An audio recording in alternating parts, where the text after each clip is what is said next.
Oh my goodness. Are you excited for next month with The Chosen coming? So I unfortunately wasn't able to for life reasons, because life happens. I was going to say, we watched We saw season 4. Season 4 we saw in the theaters. Yeah, which I loved. So we were excited to do it again for season 5, but life kind of got in the way, and...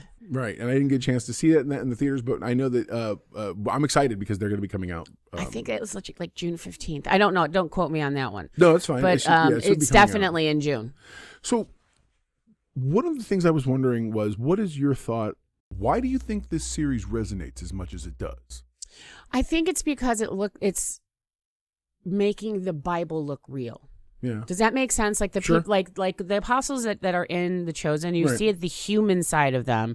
Because when you're reading the Bible, you see what they've done, and you know how they were with Jesus. But Right. when you physically can see them as a regular human being, with Absolutely. Sweeping the floor, fishing, things like Sure. that. Peter's the portrayal of Peter's wife, Right.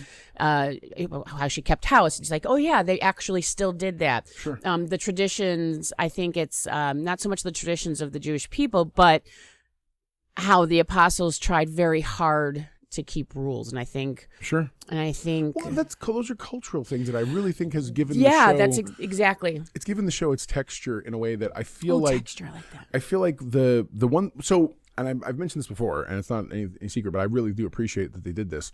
The very, very, very first episode of season 1 has this warning in the front that says, while they have faithfully tried very much to stick to the events solely, and as well as even the text of the Bible, that what we need to understand is what we're hearing is what's called a transliterated translation. What does that mean?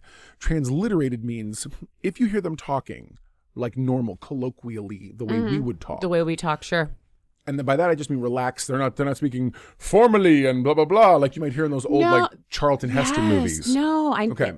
That's where I was getting at. Yeah, They're not saying that they're not trying to make us go, oh, the apostles spoke English. No, what they're saying is, in their own language, they would have spoken colloquially. They would have spoken relaxed. They would have spoken to each other like people.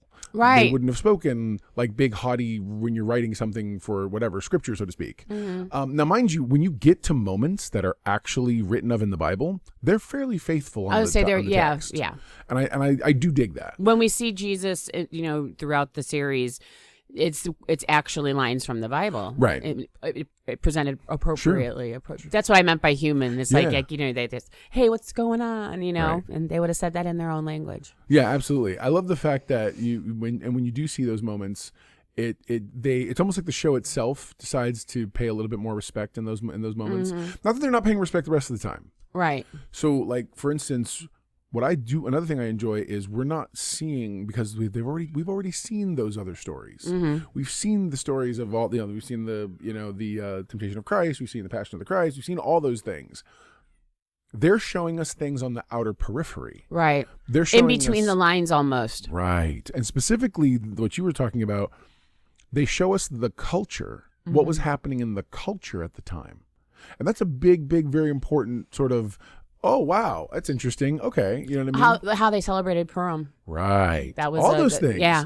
That was pretty cool. Hearing the everything from the verses to I'd be really interested, and I'm sure there probably is already some like rabbis or people of Jewish faith who have watched the show to see if nothing else, if those elements are accurate to a point or somewhat. And I think that would be a good, that'd be good to do. It'd be interesting exercise to have. Other thing I think we need to, and I've said this before, separating scriptural fact from sort of what the creative dramatization is. By that I mean not what we've already discussed. My only concern has always been, if new people approach this, are they approaching it as if this is the Bible, or are they approaching it as if, oh, okay, well, this is interesting. If I want to go see, like, is it sending this? Is the show sending them to scripture, or so. Like what's it doing? I'm hoping. I'm really hoping it's sending them to scripture. I was introduced throughout my life to the Gospels. Obviously, my parents raised me and my brother Catholic. Right. But Jesus Christ Superstar, lead. And I say, I don't want to say lead. That's not what I mean, because it's a rock opera and it's just a story. I got you. But it piqued my interest in the scripture. Like, where did they get this from? Sure. So I'm really hoping that's what people that watch The Chosen, right, that they would, I don't say run and get a Bible, but I would love for them to run and get a Bible.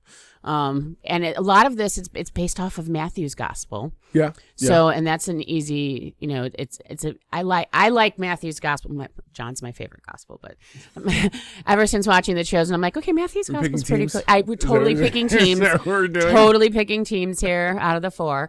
That's awesome. But I do hope it makes people run, because it's so, the scripture that is used is accurate, right, and that it makes them curious about, not so much the Bible, but about Christianity itself. Sure. I know that I've seen a lot of really good testimonials of individuals that are watching the show who have decided to go deeper in the scriptures.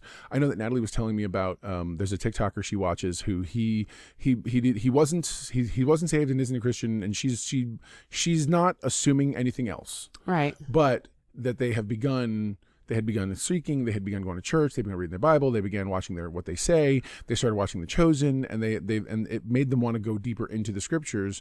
And I think that was such an interesting and telling moment for me to go, oh, okay, that, anecdotally speaking, right, and I think they did a mini documentary. If you remember when they pulled the Gen, I forgot what Gen Z, and they pulled like kids from Gen Z. I say kids from Gen Z. And they watched it. Right. And they're from all walks of life. Right. And we followed those journeys and whatnot. I thought it was interesting. I liked it. I thought it was, if nothing else, it was good to see them at least thinking, how is this going, how is this being reached? All right. Which again, sometimes I don't even think that people need to worry about that much. Just do the thing. For instance, we've hemmed and hawed and thought long and hard, and finally we just decided to just do the thing. And that's really the key. I think that's the most important takeaway for me is whatever you're doing, if you feel like you want to do it for the Lord, just do it. Right. Let the Lord will sort it out for you. Make sure your intentions and heart are, do it prayerfully. Oh yeah. And of course, like we talked about last week, seek good counsel, that was which was in Proverbs 1. So anyway, it's an important idea, I think.